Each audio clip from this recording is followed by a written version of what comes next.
mengalami hal yang sama, tapi hanya soal kebijakan publiknya yang bisa diatur sedikit-sedikit. Di kita, impact itu bukan sekedar ekonomi, tapi persahabatan sosial yang retak, intoleransi yang ada di mana-mana. Anies Baswedan baru turun dari DKI, diganti oleh orang yang diinginkan oleh Presiden. Publik Jakarta bertanya, apa yang akan dilakukan oleh gubernur dalam keadaan dia tidak punya legitimasi? Kan sebentar lagi Pak Polisi dan Pak Dandim akan dapat demo besar-besaran dari masyarakat buruh, intelektual yang menganggap bahwa penunjukan pemimpin di daerah yang ada 370 pemimpin daerah itu tidak demokratis karena ditunjuk oleh Presiden melalui Menteri Dalam Negeri. Boleh nggak ditunjuk? Boleh. Kalau darurat, boleh nggak darurat sampai 2,5 tahun? Nggak ada darurat 2,5 tahun. Jadi setengah dari tahun pemilu, pemimpin-pemimpin kita itu ditunjuk oleh Presiden, tidak dipilih oleh rakyat. Itu yang kita sebut sebagai tidak demokratis. Jadi bagaimana kita minta pertanggungjawaban dari pemimpin yang tidak kita pilih? Itu soalnya tuh.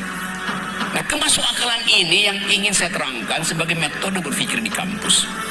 Kalau saya balik pada IKN misalnya, Pak Jokowi masih akan memaksakan itu karena cuma itu legasi beliau yang bisa beliau pamerkan setelah dia lengser dan saya bangun IKN. Tapi saya mesti terangkan dari awal, itu bakal berantakan karena nggak ada yang masuk akal di dalam uraian itu. Tentu kita bangga ada IKN, tapi batas dari ambisi adalah APBN. Batas dari ambisi politik adalah APBN itu. Jadi public policy dibuat dengan ambisius, itu yang membuat berantakan Indonesia. Ambisi untuk bikin jalan tol, ya jalan tol diperpanjang tapi jalan pikiran jadi pendek. Kenapa jadi pendek? Karena per hari ini kalau kita belajar public policy, kita ingin public policy itu menghasilkan otak yang bermutu.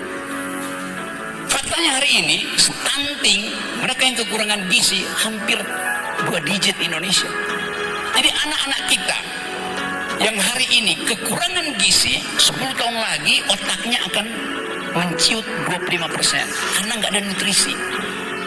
Jadi bagaimana mungkin bonus demografi itu kita peroleh kalau peralatan untuk bersaing di tingkat dunia itu yaitu otak dimiskinkan karena Presiden lebih memilih membuat jalan tol daripada menyediakan nutrisi bagi otak anak-anak.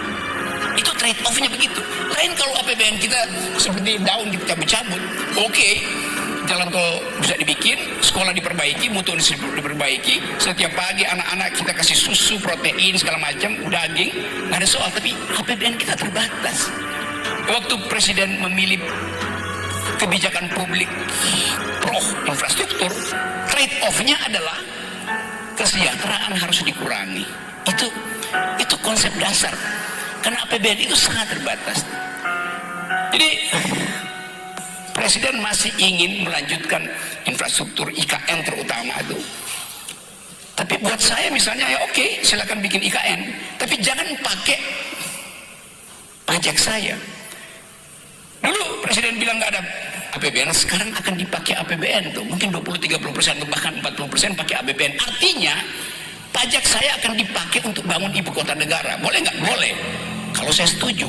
Saya nggak setuju ibu kota negara karena melanggar hak generasi muda untuk menikmati udara bersih, melanggar prinsip-prinsip AMDAL. Karena itu saya nggak setuju. Karena itu jangan ambil pajak saya. Lalu orang debat, pajak Pak Rocky mesti dipakai. Saya akan bayar pajak kalau pajak saya itu dinikmati oleh tetangga saya yang tidak bisa bayar pendidikan. Maka saya rela pajak saya dipakai oleh komunitas yang miskin pendidikan.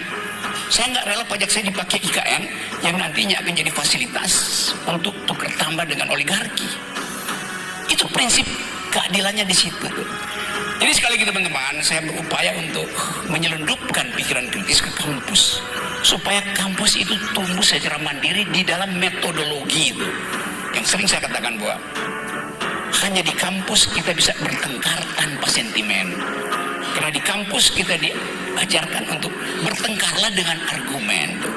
Jadi sekali lagi itu intinya, dan mungkin ada percakapan di antara kita yang bisa memungkinkan orang melihat bahwa di Universitas Muhammadiyah Sukabumi ada surplus akal pikiran. Terima kasih.